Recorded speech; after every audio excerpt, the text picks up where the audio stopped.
Hi, this is One in the Many, and you're listening to a conversation with Ron Pisaturo. To listeners of the podcast, Ron Pisaturo is a familiar name, and we've recorded a series of interviews with him on his book, Validation of Knowledge. And today I'm very pleased and honored to have Ron back on the podcast and discuss another book of his by the title Masculine Power, Feminine Beauty, the Volitional Objective Basis for Heterosexuality in Romantic Love and Marriage by Ron Pisaturo. Ron, thank you so much for joining me and looking Thank, forward to this discussion. thank you, Arshak, for having me. Yes, indeed. It's so great. So, um, I recently read your book, although your book has been out for a while now, but I haven't had a chance to get to it. And it just struck me. It was so clear, so precise in its formulation and understanding of what exactly it takes to be masculine, what is feminine, how the two interact. And it's all based on facts of reality in of nature. And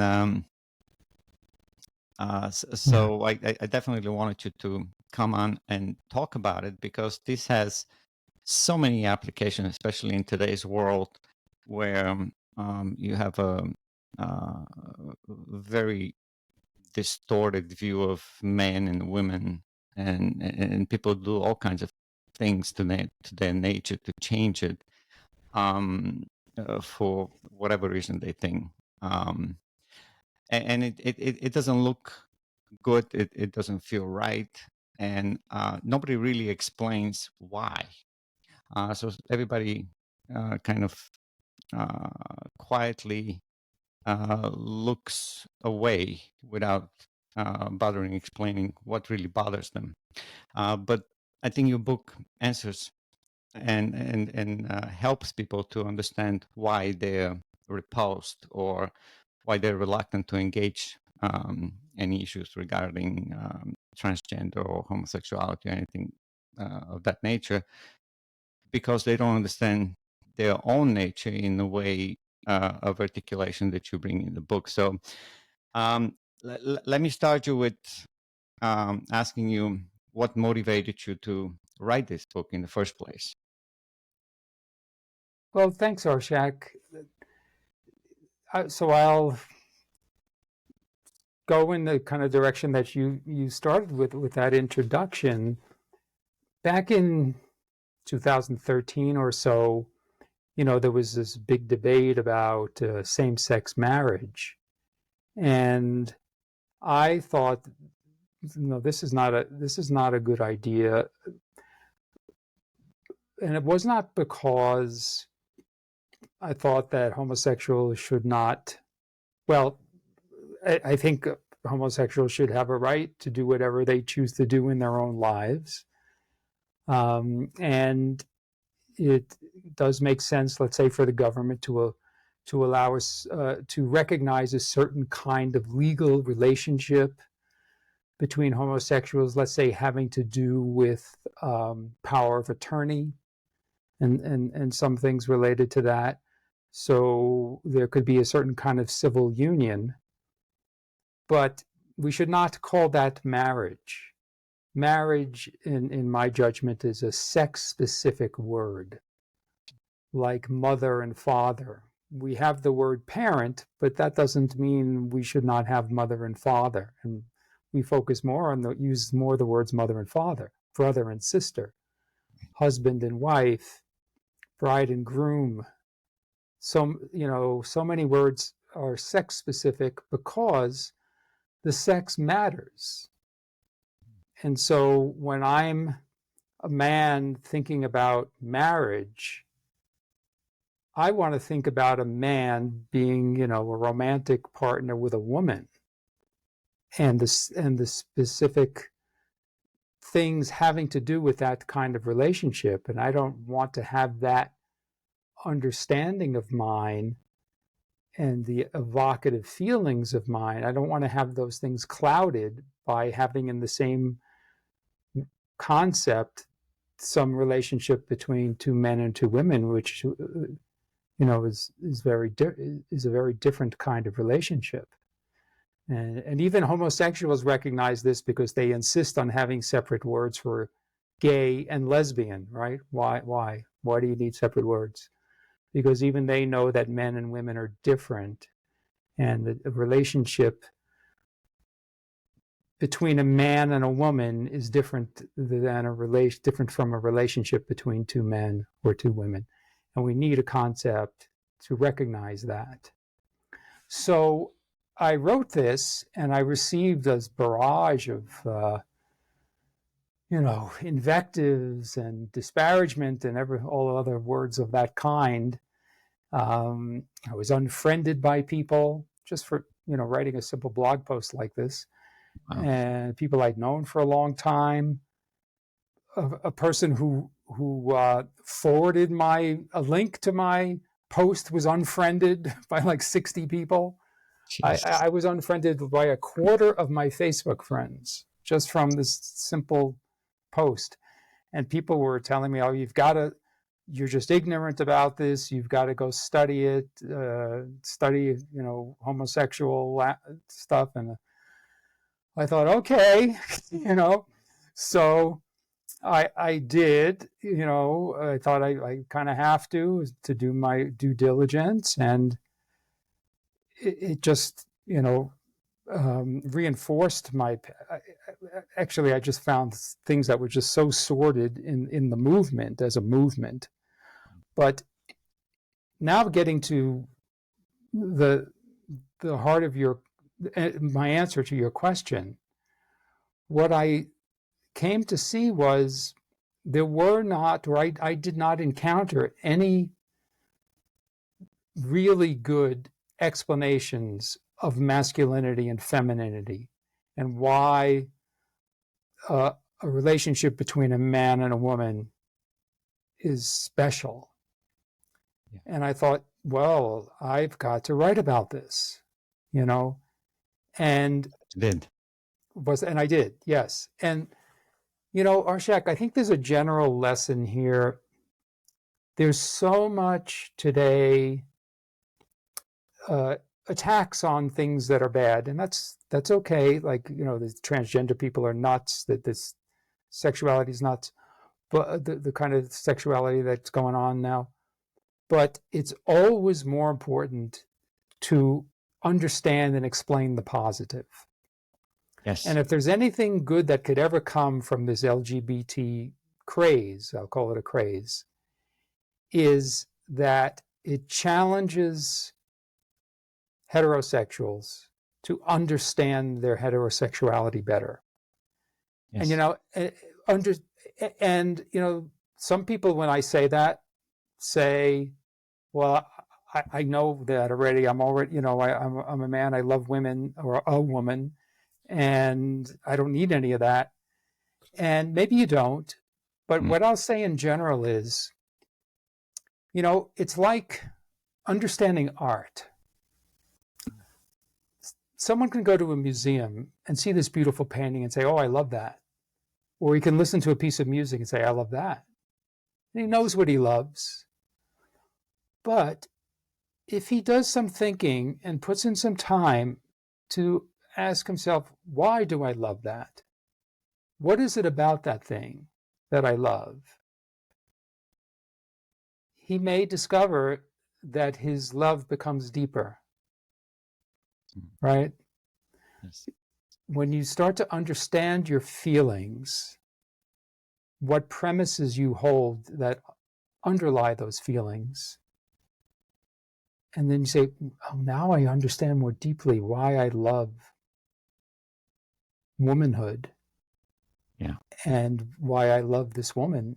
And sure enough, that can give you more joy in your love and makes it deeper. And by deeper, you also mean that you use through enhancing your understanding and reaching your understanding of what are you perceiving and what are you interacting with, you're actually connecting on more levels with the person that you're interacting or with the art that you're interacting. So the depth is the scope of the articulation of the experience, so to speak. Well, I suppose so. So let me get more specific about that. You know, a man could love the beauty of a woman, you know, but sometimes he might think, well, that's just incidental, but I'm attracted to her beauty but I love her personality and her character. And that's not a bad thing, but what if you came to understand that a woman's beauty is in itself a reflection of her character, and that it's part of womanhood to make yourself beautiful.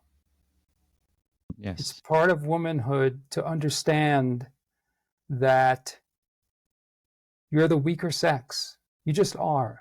It's just a fact. You're physically weaker than a man. And you need a man. You need a man to survive in this world, because the world has harsh physical obstacles in it. You know, there's bad weather. You need a shelter. It's not so easy for a woman to build a house. Right. You have to lift things, heavy things. You have to break things, reform things. And the man's body is much more suitable to that kind of endeavor. That's just one example. I mean, there's a whole array, of course. And so you need a man. You also need a man to protect you from bad men. You need a good man, which means you need to judge men. You need to judge individual men. And where was I going with that train of thought? And then part of what you bring to the deal, to the interaction, is your beauty. Yeah. That's part of your responsibility as a woman. Right. Because your structure is more organized to be beautiful. You don't have these big bulging muscles. You have smoother skin. You have more delicate features. And part of what a metaphysical fundamental function of the woman is to be a part of reality that is not this harsh thing that the man has to work through all day to create a nice little environment in the house. Now he's given you that safe space. And now part of your function is to make that little safe space beautiful and to be the most beautiful thing in it. As a reward for the man, and you want to experience the man's power and reward it with your beauty. Yeah. And so when a man understands that a woman has to work to make herself beautiful, she's got to take care of herself, right? She uses all these female, beauty products. She's got to be thoughtful about it. She's got to watch her diet. She's got to do these things. And when you see a beautiful woman, you realize this is not just something that she was born with. She was born with the potential, but she's used that potential. And that's an expression of her character. Her physical beauty is in itself an expression of that woman's character. And then when you see a beautiful woman, you can admire the beauty and the character that has brought that potentiality to fruition. You know, and the beauty is not just the natural born shape of the nose and the mouth, but it's also the grace with which the woman carries herself, her poise, her posture, her placement, all of those things, the way she dresses.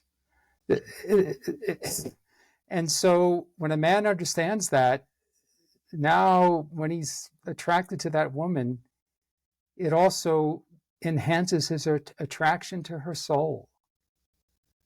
Yeah. And now the man will, I think that just translates into a deeper love, the deeper appreciation that she did part of her, she lived up to her part of the bargain, Right. And that's, you brought up already the two aspects of femininity that you writing about, one being the beauty and the other one being the judging, the ability to judge. The judgment is on the female. So she's going to be judging man on his masculine power. So I guess why can't we go now into the masculine power and what exactly she's judging about that man that makes actually men deeper understanding the woman. And then I guess, well, I've read the book, so I should not say that, but what happens then? So when the woman judges, what happens to man? Yeah, so in my judgment, right, whereas the primary survival requirement of a man is to face the harsh world and make it submit to the man. The world has got a lot of harsh stuff in it.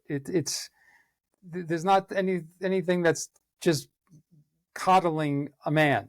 The natural nature of the world is, unless you happen to live right by the Nile River and maybe a few other places, maybe Southern California, you cannot survive one winter night without your mind.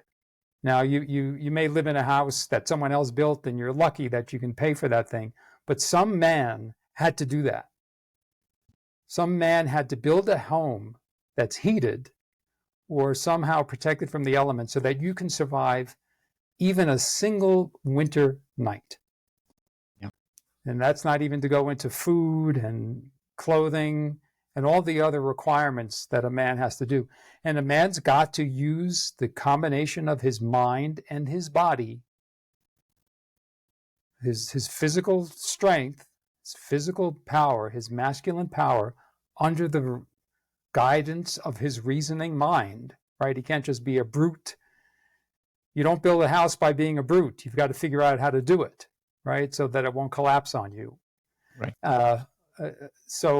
And you've got to, you don't just hunt you're not stronger than the animals you hunt usually, right? So you've got to use your combination of brain and brawn.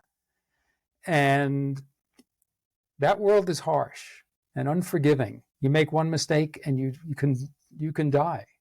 Yep. And then you meet a woman, and the great thing about a woman is it all works together. The woman cannot do those things. I mean, there are these really strong, powerful women. I'm not saying that there's no woman in the world who's stronger than I am. There are plenty, but she's not built for that.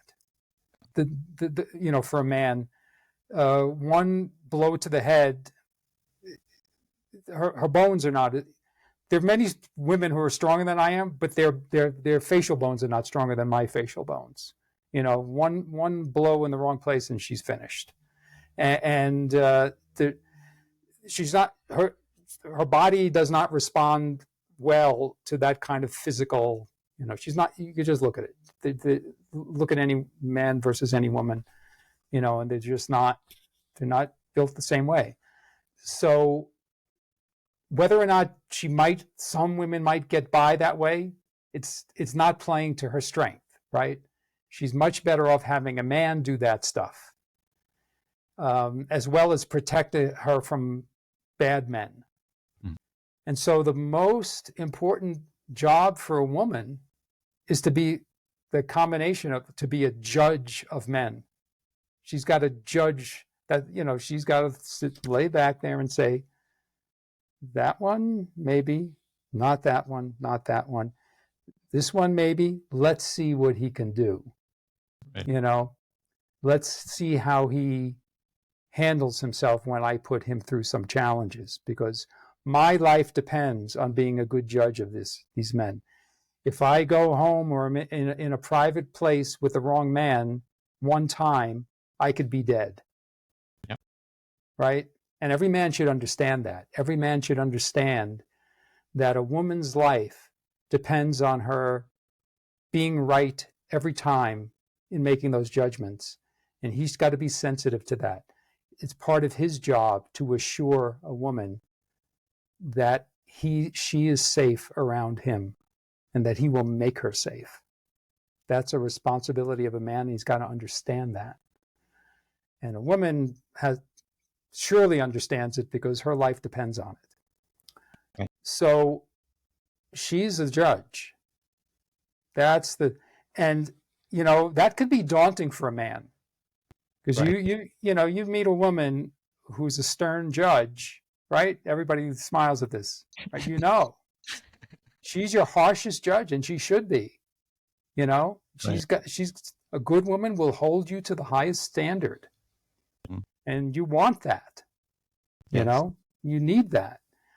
And the other thing is the reward. You go through this harsh life doing all this stuff, right? And it's hard. And you get some recognition, but maybe not all that much.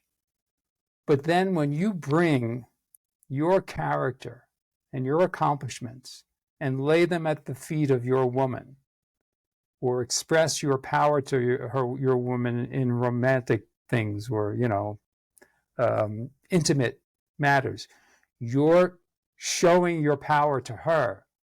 Again, your power managed by reason. Right. And in this case, it's not just an impersonal world that just doesn't care one way or the other. You get a response.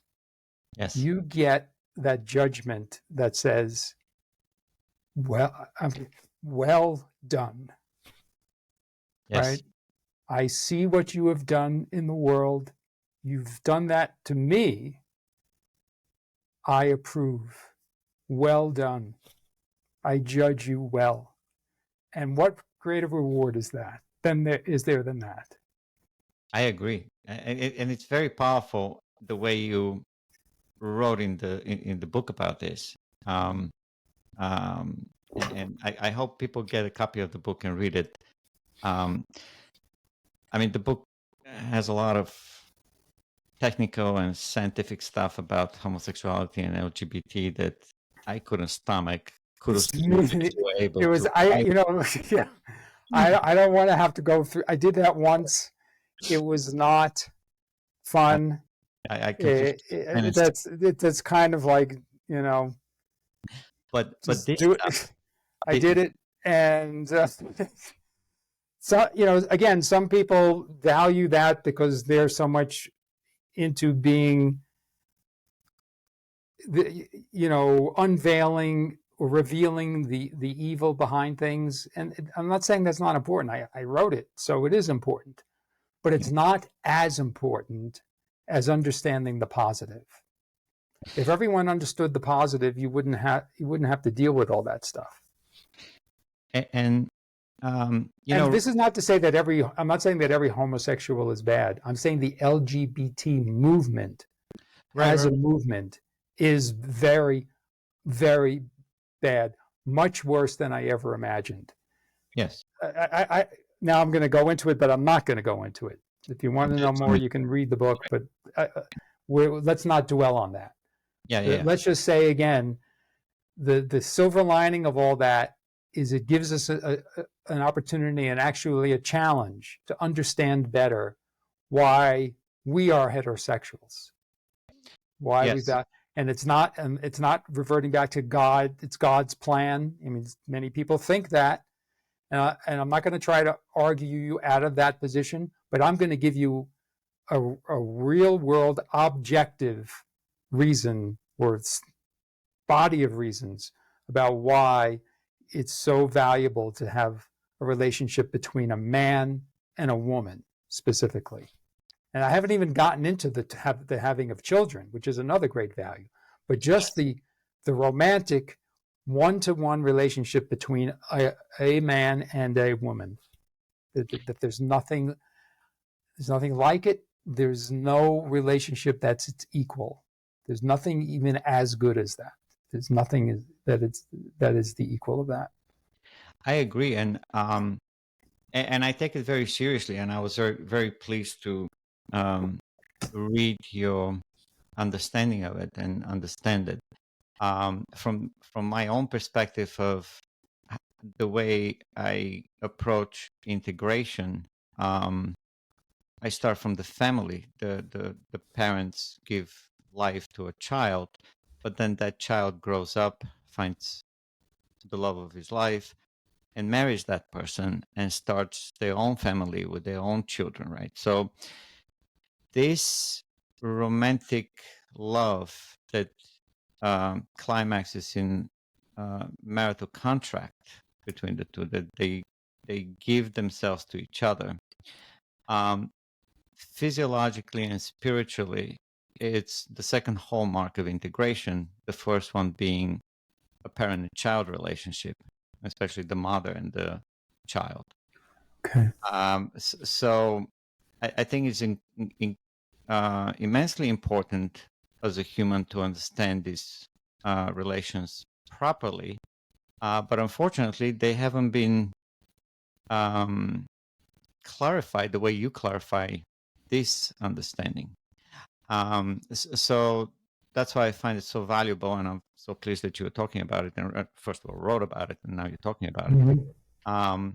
But one thing I wanted to bring out, that you write in kind of in passing, you haven't really focused on this in terms of in the advanced society, because of technological advancements and all this stuff, physical power doesn't really carry that much in an advanced society, right? I can have robots do all the physical work, right? So it comes to man's character and the rational mind of men and women and how they interact. So I think that part of I think the advancement in society is the part of the problem that leaves people to believe that they're equal among each other, but they're not, right? And that's something that I think also needs to be addressed in a way. You know, Arshak,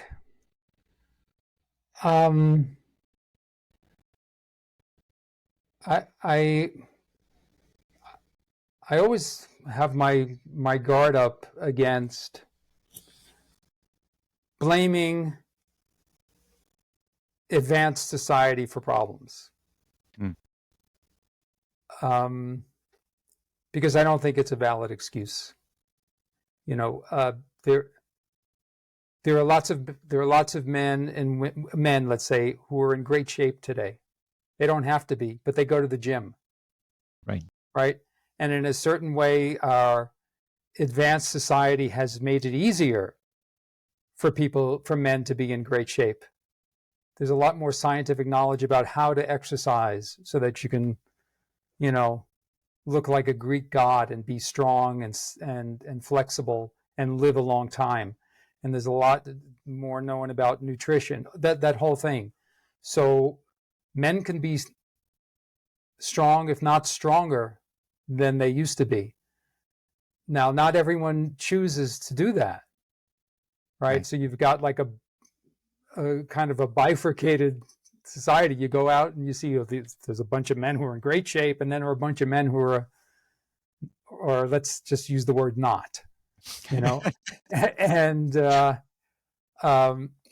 but advanced society is no excuse for those men. Mm. And I think advanced society is no excuse for a man and a woman to forget that the man's strength and power is still essential, and that the woman's judgment of men and her beauty are still essential. You know, and it may not, reality may not rear its harsh head every second of every day the way it did when we were cavemen and cavewomen, but it rears its harsh head a heck of a lot. Yeah. You know, you still have to fix things that go wrong in your house. You still have to change the proverbial flat tire. But there's more. You know, when there's an emergency and you're not prepared, then you realize, what was I doing all that time? I had all this time to prepare, and now when a man is needed, I'm not. It's not good. There's a fight. Your woman is attacked, and you can't do anything about it. You know, and you think, well, what was I doing? You know, you've got to be prepared. This is why certain people are prepared, right? People prepare for emergencies and hard times, and they come up more than we might think. Yes. And when the man proves his manhood in that one time, that goes a long way. That goes a long way for the relationship, right? Yeah. And it just makes a woman know the rest of the time that she's safe, right? And you think that a woman doesn't think about that all the time if she's with a man who doesn't seem like he can protect her? Well, You know, he's so not going to last for long next to her. what's that? He's not going to last for long next to her. So, you know, and there are certain women who are very fit and very able to handle themselves, and you probably know more of such women than I do, Arshak, from your training in Aikido. But I'll tell you something that I've noticed is whenever I see women like that, I think, wow, this woman is tough. And then I see their man. Right. You got to assume that they're tough. They're like, you know, at the next level, to the point that the discrepancy is even greater, you know? Yes. Because women who value being fit and capable physically, in a man's world, are going to value a man who's like that in spades. Yeah. So, and if those are her values for herself, it's consistent to have that value in the man, you know? Yeah, absolutely. Yeah. And, you know, there's ranges of different optionality. You know, some women and men are going to value more physical prowess and maybe in a certain way less mental brilliance, although some people might want both, or a lot of more of both or less of both. And some people might be, their values might be more intellectual or academic, but everyone needs an element of both. Because we live in a physical world. There are always going to be physical dangers and challenges and opportunities. Yes. And we also, our abilities in that world as humans are some physical ability, but a lot of mental ability, right? We know how to use our physical ability in a highly leveraged way because of our mind. And so we've got to use our, but we need to have that physical ability also, you know, at the ready. Because, you know, even though we have a lot of leverage, we have to start with some baseline, you know, of ability. So I'm just, you know, elaborating on the things we talked about there. So I would not fall back, getting full circle, to that it's because of our advanced society. I think what an advanced society does is it provides even more opportunities to the active-minded and the ambitious, and it gives an easy out to the people who want an easy out because they can coast and kind of live off the achievements of others, right? And they can be kind of somewhat parasitical. But that might get them through the day a little bit, but it's not a good way. It's not going to give them the fulfilling life that instead of having the attitude of, well, I don't have to do that because it's a modern culture and I don't have to worry about being strong and defending my family and my wife or all those things. Rather, the more rewarding attitude is to say, I have all these additional options available to me because of the advanced culture. Let me use them and be even better at being a man than a caveman might have been. Right. And the benefit we get being in advanced society is that we make time passage much more personal, in a sense that to secure food is very easy today. You may be engaged in an office work for 8 hours a day, but then you have 16 hours to rest and do whatever you want a day, and everything is accessible. It's up to you what you want to do with this time. That's right. But the advancement has really saved you a lot of time. And if you don't appreciate how much time you have saved, or your ancestors have saved for you, and how lucky you are to live in this advanced society, and you forget your nature, then it's not good.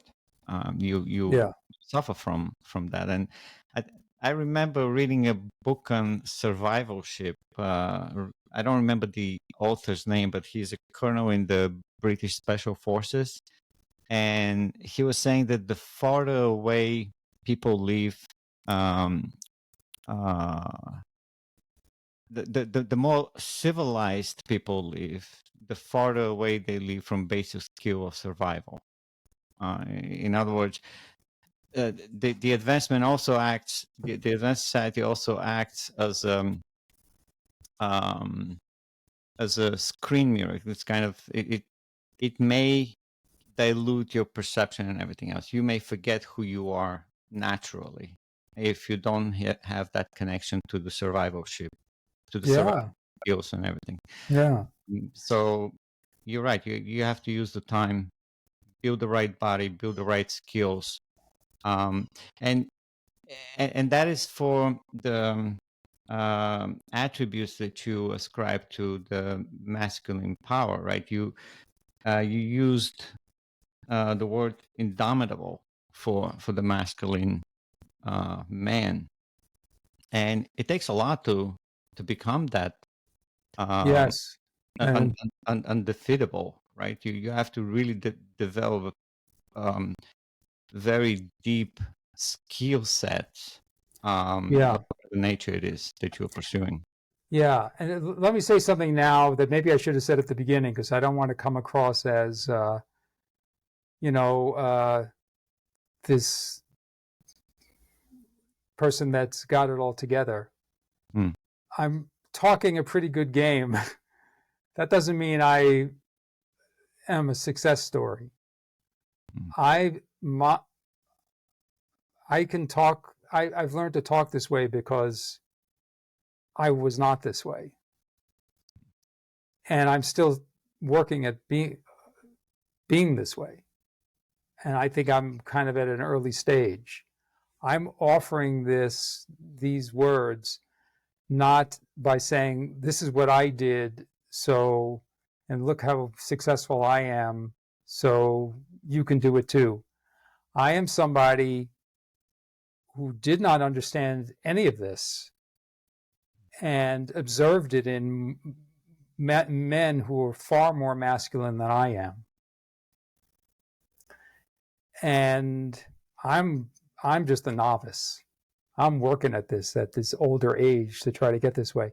So I would say to anyone who's listening, don't follow my advice because you think I'm a big success and you want to emulate me.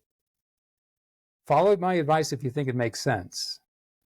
Right. You know, and I've had friends and men and women tell me, yes, you have articulated what I've always done in my life. These are people who are very Yes. successful men and women in their relationships and in their manhood and their womanhood.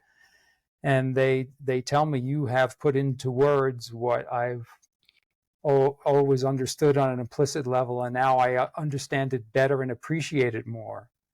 You know, so there's that testimony.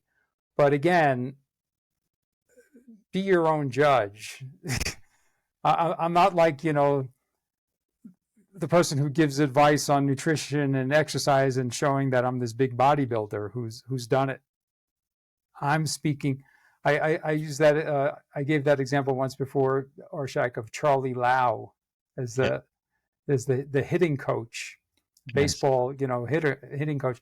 He was not a good hitter himself, but he was a catcher, and he undoubtedly observed pitchers and hitters up close, and somehow that helped him become a great hitting coach. And I'm not saying that I'm a coach either, but I think I've just learned and discovered some things about this relationship between men and women by studying it, you know, and partly by recognizing that I've got to learn this. You know, it did not come naturally to me. It was not second nature. It was not the world I grew up in. I grew up in New York City, and I lived in New York and California, basically blue states, Right. where men were not masculine for the most part at all, and women were not feminine. You know, and so maybe that's helped me see the contrast once I moved to a more civilized area, and it jumped out at me. You know, I said, "Oh my gosh, these are men. These men are men." Right. You know, what was I? That's so. I just wanted to go into that a little bit, not to come across as this, you know, this know-it-all, or even as a success story. I'm speaking as somebody who, you know, needed to learn these things, and once you learn them, it doesn't mean you've put them into practice either. Right. But And I'm I, trying my best to put it into practice. I would say, regardless of you know, how you feel about yourself and how do you evaluate yourself as to what station of life you're in or so forth. I think the value is that, exactly as some of your friends indicated and as I felt and my wife felt, is that you are able to articulate these experiences, this life. You may not have, in your judgment, lived to the full potential that you have in your understanding for yourself, but you have articulated the relationship to its full understanding. And I think because I come from about 30-year-old relationship, and I would bet that most long relationships that they still love, that they still holding of hands and care for each other, understand what you're writing about. So you don't have to have experienced it or have one, but to be able to articulate it, I think that's tremendous. And now, as you started at the beginning, it deepens my understanding why my relationship is so strong and beautiful and makes sense for both of us, Mm-hmm. because we embody these things, right?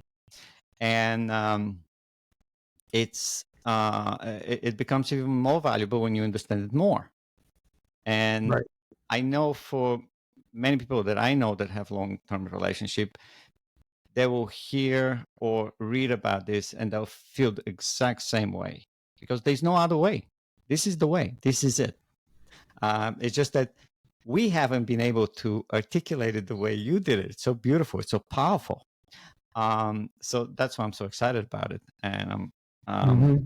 I'm happy that you're doing it. So, I mean, having segued a little bit into this, you have some very interesting and I think new, at least to me, um, stages that you introduce in terms of sensual relationship that turns into romantic love.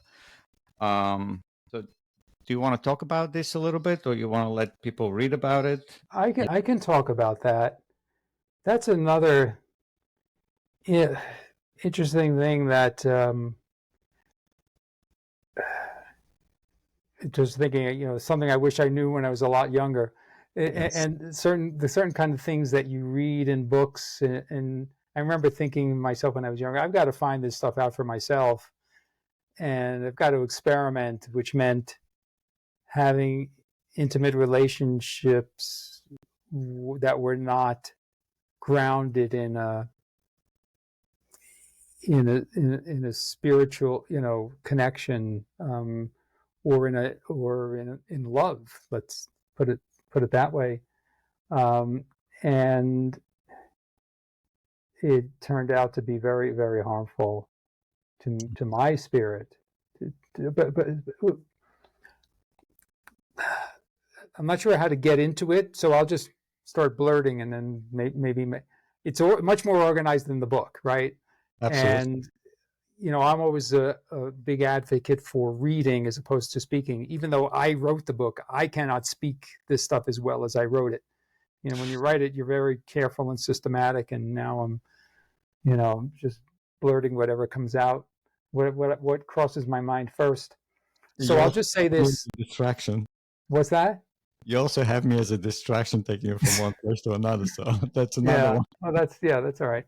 But just as a little teaser, I can get more physical pleasure from a woman touching my arm today than I could have gotten from an orgasm as a young man. Yeah. I'll just put it bluntly that way, as an introduction. I think that part of the reason that many men, especially young men, are so obsessed with erotic feelings, the sex drive and wanting to have sex right away, is because they are so cut off from their feelings that the erotic feelings are the only ones strong enough to get through. Yeah. So, they say, or many people say, the men always want to have sex, and the women are more, they want to be in love and this and that. And I don't know, from my experience, that's not true. It's true in the sense that that's how many men are, but I don't think that's the way they're built. Mm. Because as I've gotten older, and I don't think it's just because my sex drive has waned, let's say, it's that you come to realize, many women have a better understanding this than men. They're not as cut off from their feelings, and so they can get the whole bouquet of these sensual feelings that are not just erotic feelings, and the underpinning of the more basic feelings is actually better.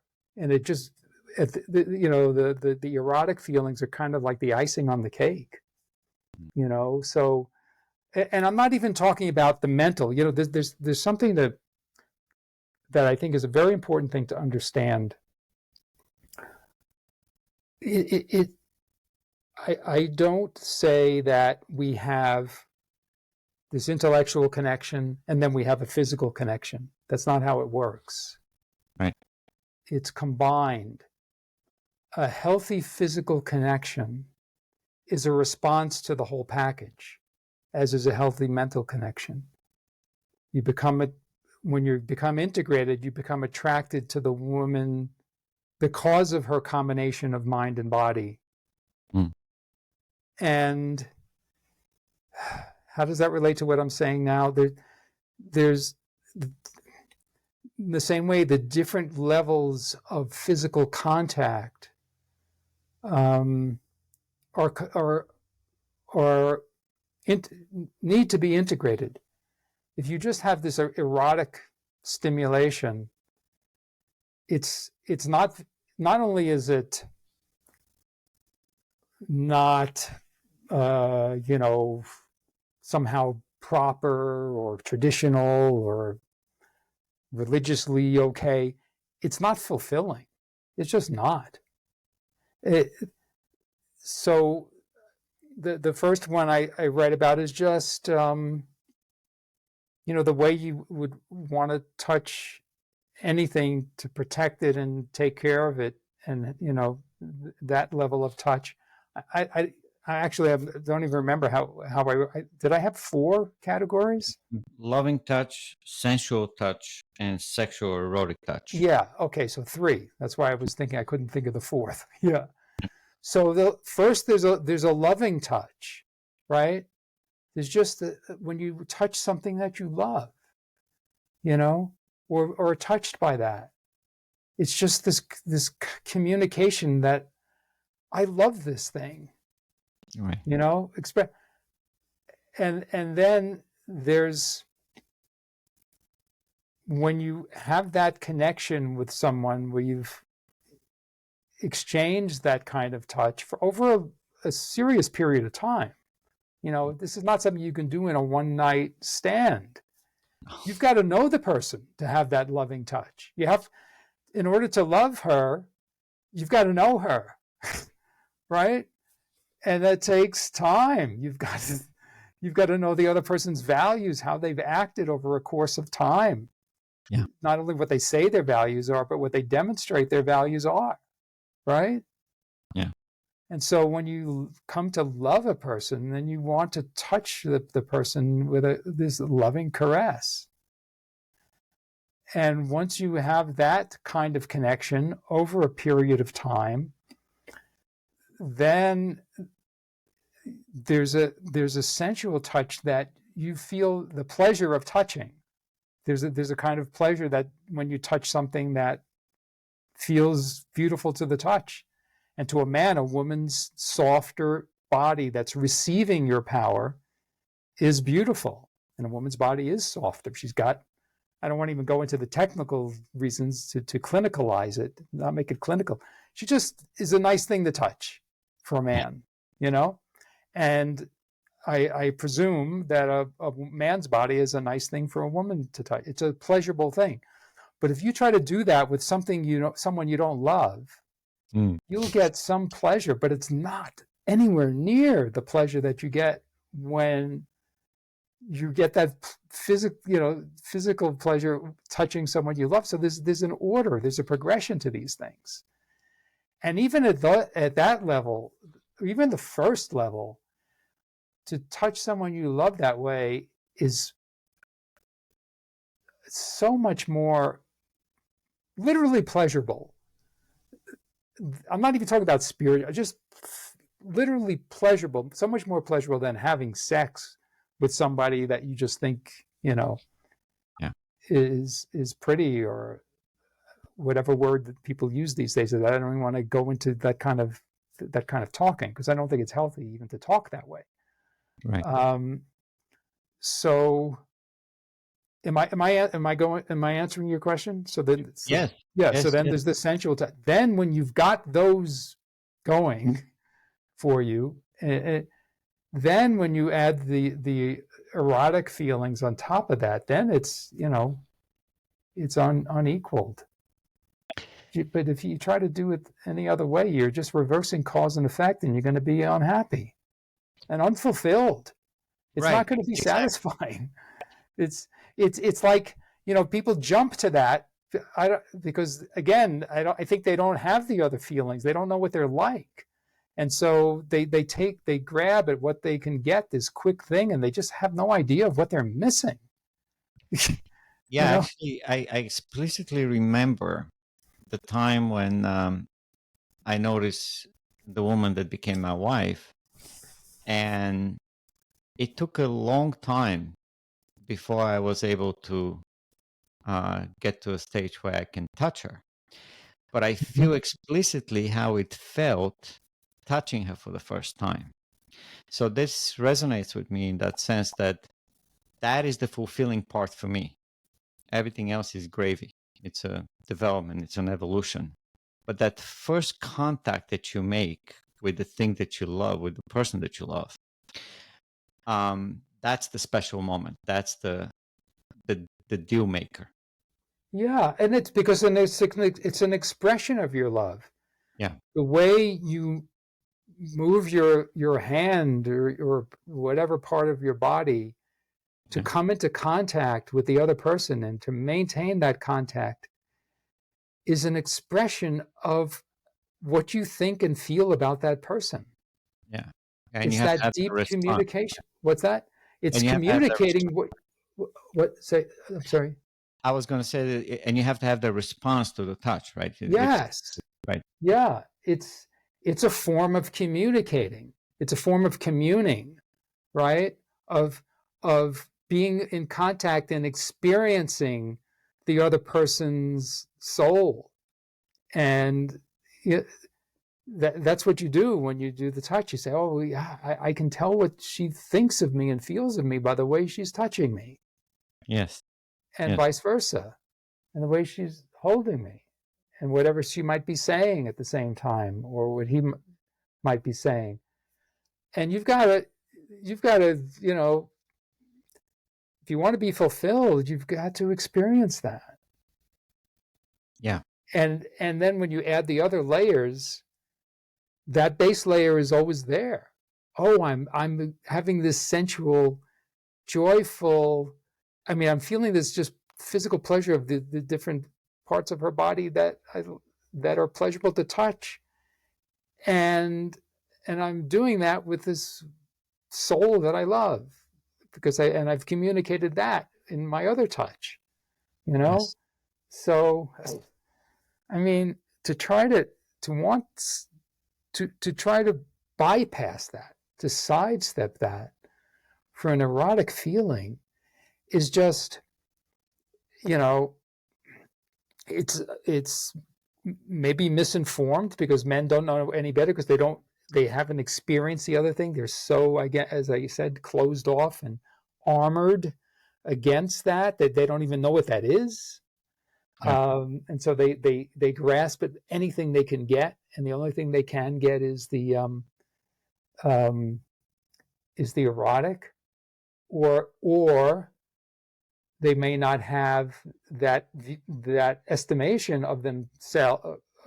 The man might not have that high estimation of himself, or the woman. He doesn't want to be touched that way because he doesn't think he deserves that kind of touch. He might think it's revealing, who he is, which is maybe not someone he likes. Because when you're in that situation, you are revealing yourself very much. You're showing what you love, and that's just such a revealing thing, to show the things you love. And when you touch someone in a loving way, you're revealing your love. You're revealing the style of your love. Exactly. Yes. The way. And that's very personal. Yes. And could be frightening, right? Because what if that's rejected? This is who you are. This is your unique soul. Yeah, that's what I see as a deal maker. That first touch. Yeah, right. But yeah, and so, but in this interaction, this is what makes so penetrating your. Let me quote it from the book because you read it so beautifully, and that is the. You write on page 21, the essence of masculinity is rational, decisive, indomitable leadership. the essence of femininity is the passion to judge individual men and to find one man that lives up to the woman's highest standards. And so, the guy is going to be strong, but his touch may not be strong. It may be confident, but not strong, right? So all of this will be judged by the woman, and the man knows that he's going to be judged. Yeah. And he has to have some kind of reverential kind of attitude towards that first moment, if he's really serious about his love, if he's serious about himself. So the touch has to be strong. It's got to. A man needs to display and express his strength, and he's got to know how to do that in a way that somehow expresses, this strength is here to protect you, right? Not to hurt. I'm going to show you my strength, right, but I'm going to show it to you in such a way that you're going to see you have nothing to fear from this strength. The rest of the world has to fear from this strength. Right. You are the thing that's going to be protected by this strength. That's what a man's touch has to convey. And I saw something like that in a dance performance the other a few months ago. This very powerful man was doing a dance style. I think they call it cabaret dance. It's a kind of ballroom style that's kind of acrobatic, or athletic, I should say, in that there are many lifts where the man will lift the woman actually over his head and kind of toss her around a bit. Yes. And there was this powerful man who was able to, but the way he was with that woman, in the way he lifted her and set her down so gently, that you got the clear impression that he was expressing that when I'm carrying this woman, she is in the safest hands in the world. I'm not going to drop her, I'm going to take, and wherever I put her, I'm going to do so gently, along with the power that I'm doing things.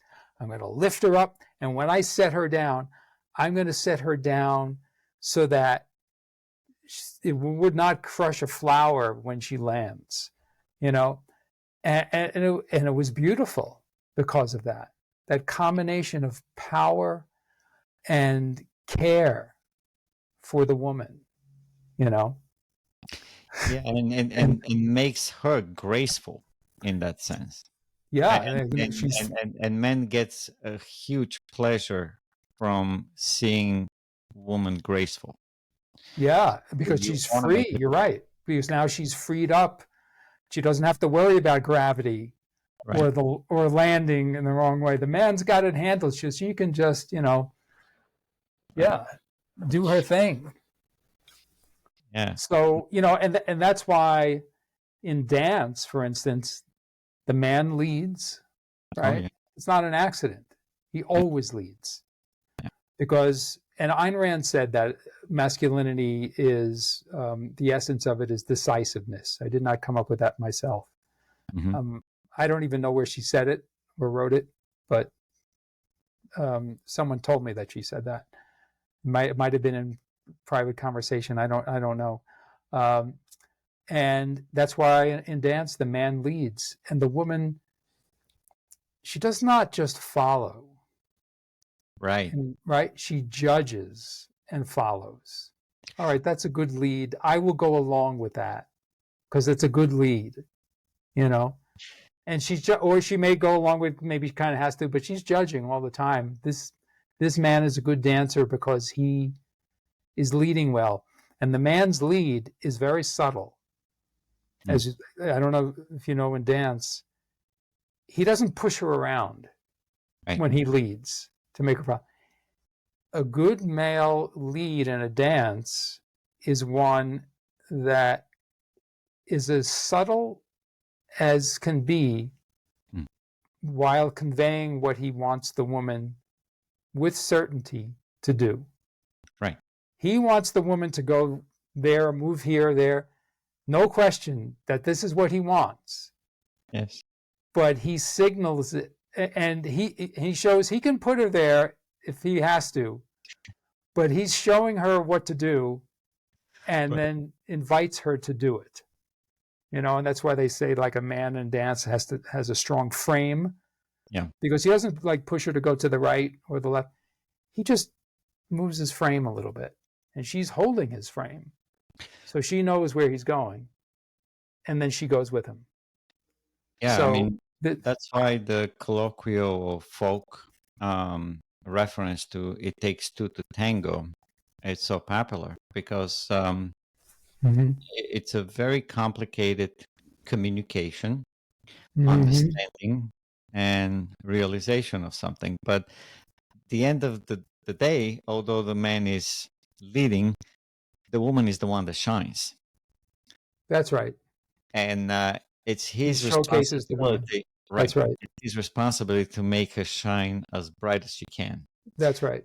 The Um, man wears black and white, and the woman wears very decorative, colorful right, right, costumes. right, right. Right. So, I mean, you see it when when people, especially the new reach, when people newly get reached, they often buy all the luxurious things for their wives to make sure that they shine and they show how successful he has become.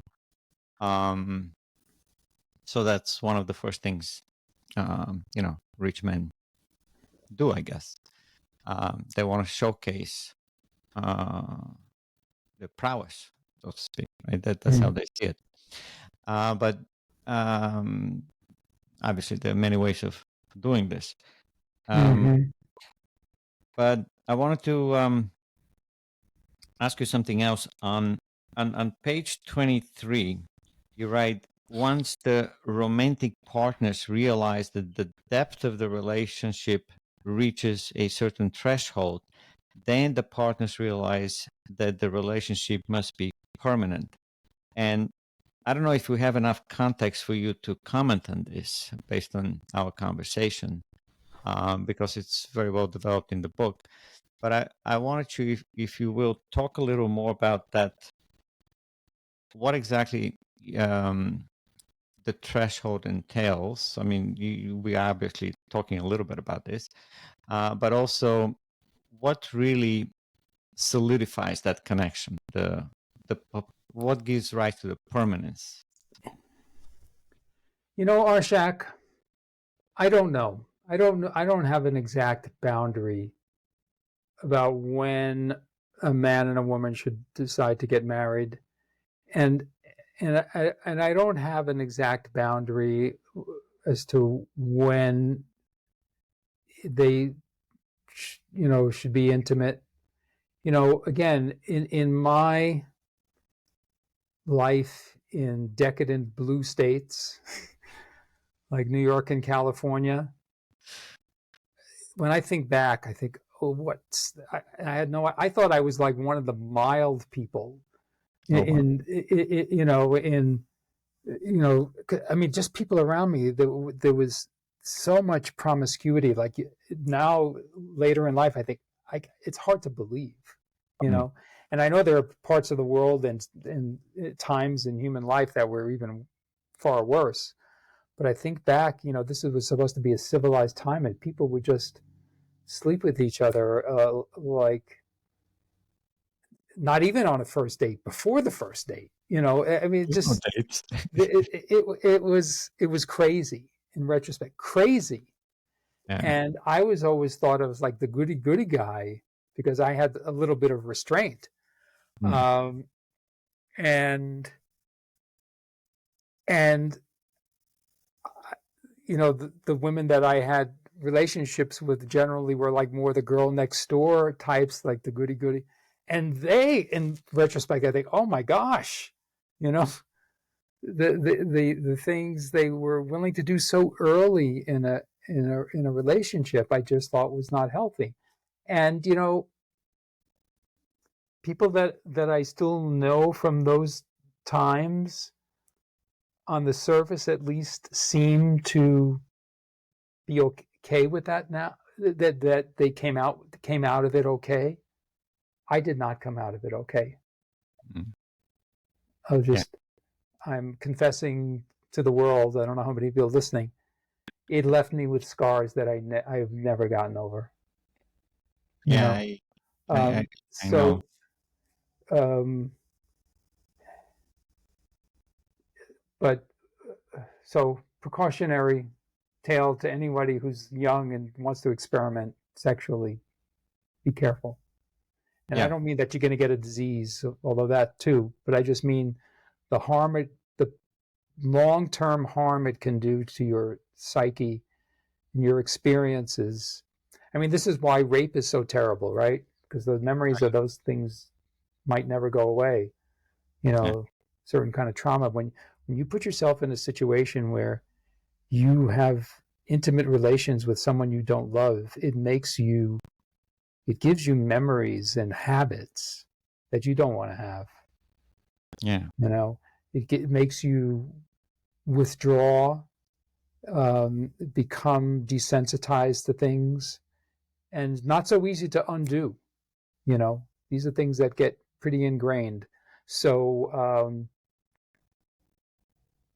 just this is my word of caution if anyone from the younger generation is listening. You know, Y- um, so I yeah, agree with you that there must be a caution to that, and um, I know how dark it can get because I grew up in a very promiscuous communist society, and communist, you said, yes, yeah. all communist societies are very promiscuous. So Oh, towards the end of their um, life as a society, they become even more so. I think there is a connection to. I haven't done my homework on this, but I would suspect that your attitude towards sex and relationship between man and woman, and what a man can do or woman can do um, with his or her sexuality, is a sign of a demise or glory. So it is a very important um, subject that can become very dark and grim and devastating. As yeah, people commit suicide out of it; they die yeah. So from. anyway, to finish my answer to your question Yeah. is so what I was getting at is, back in those days, for me to think that people are waiting till marriage before they're intimate, I mean, that's crazy. Why would you wait so long? It's plenty okay to be intimate before that stage. Mm. And now that I've lived around people who don't have any intimacy until they're married, I don't know where the right line is. I lean these days, and I've committed to that because I'm not married, Mm. and I've committed to not to have intimate relations until I am. Mm. Um, and that's the choice I've made. I'm Right. open to be convinced otherwise, Right. but it's not something that I I am willing to say is definitely the right answer, or the right answer for everybody. Right. I Right. think it probably is, but I don't know enough to say. So that's the answer to your question in the form of, I don't know where the exact right boundary is. All right. So that permanence that comes through the stages of, you know, I mean, you have the three stages, right? That you work up to have that first loving touch, then you develop this uh, dance-like understanding of leading and following or blending, integrating together into a sensual touch, and that climaxes into a erotic. intercourse, um, Mhm. full integration, body and mind, as nature um, predisposes the two parties engaging in this integration. So, and that leads to the marriage part, right? And you have some very clear understanding on the marriage, and you're a defender of the concept of marriage in contrast to today's society's using the word incorrectly in something that you offer different words to be used for unions and so on. So I think um, once you understand the importance of the masculine power and the feminine beauty, you begin to think about or ask questions about the union of these two, what it would be like, and could be there any other way of people to uh, interact on that level? I mean, could men and men do it, or woman and woman do it, or it could be only men and women do it? So it opens up a lot of questions, and you answer them all, and you come up with even more than that. So we can definitely devote um, an episode just on marriage. Okay. But just to wrap up, what would you want to say in conclusion for this episode? All the things I talked about today, Arshak, show are about a kind of relationship that is strictly between a man and a woman. I was talking so much about the attributes of a man, the attributes of a woman, and the role that a man and a woman play. And I don't mean play in a game. I mean, in the world, in reality. And of course, um, that's not the way two men can interact. And we do need a concept that captures all of these attributes that I've talked about for the last hour and 15 minutes or whatever. And marriage does that. I will say one more thing about, we talked about it, advanced cultures and not advanced. So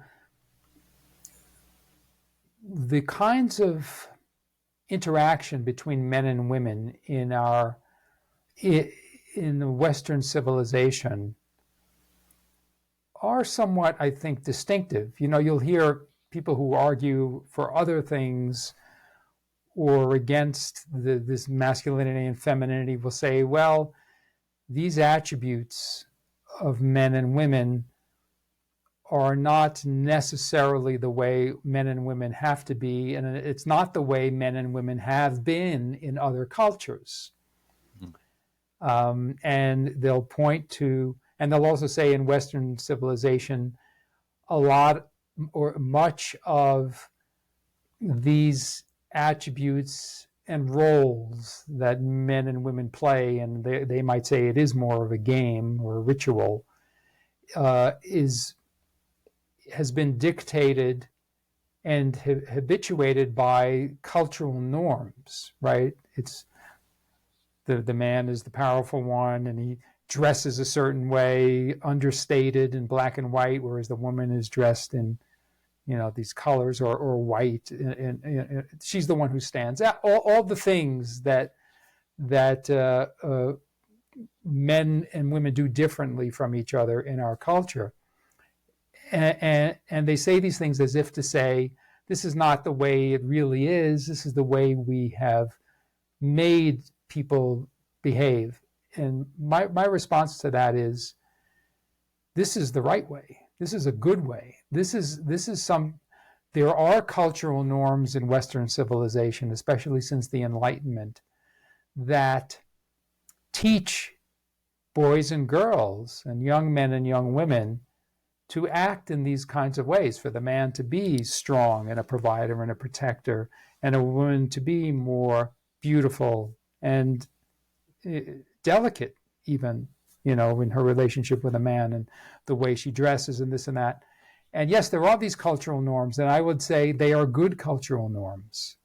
They are our culture's way of recognizing these attributes in men and women, and reinforcing them, and helping young people to understand that this is a healthy and life-affirming way to be. So hats off to Western civilization, that the men wear the masculine-looking clothes and the women wear feminine-looking clothes, and the women have all these creams and hair products and whatever to make them, lipstick and makeup to make them beautiful. Right. And the men don't do that, at least not until, they shouldn't do that. Okay.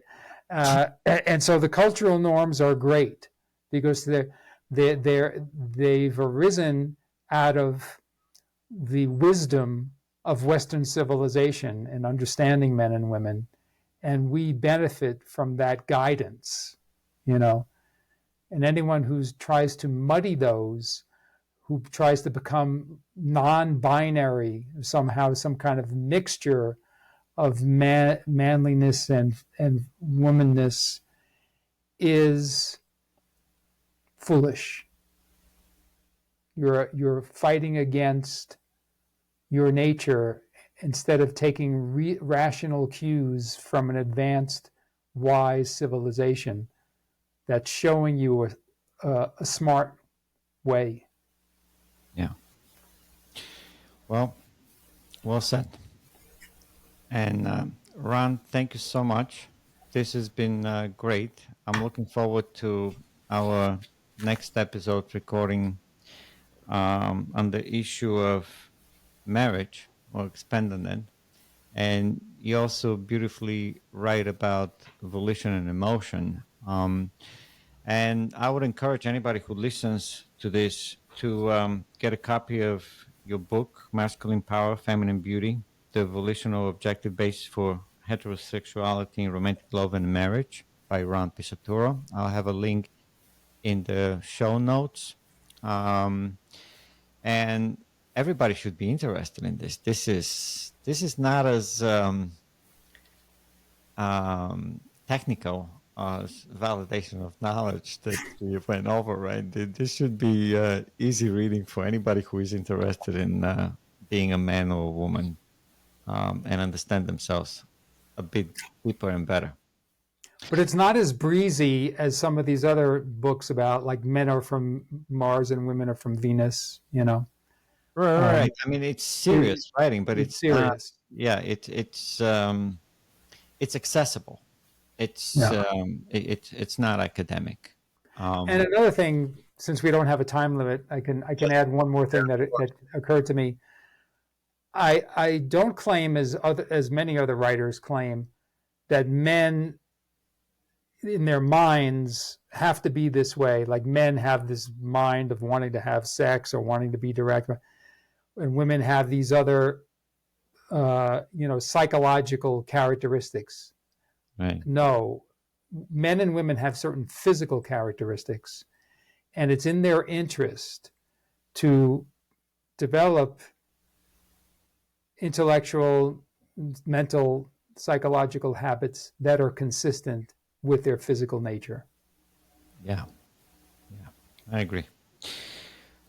Well, thank you very much. Until next time, I'll see you at the one in many, discussing the rest of your book on masculine power and feminine beauty. Thank you, Ron. Thank you for your time. Thank you for your wisdom. Thank you, Arshak. Have a great one. You too.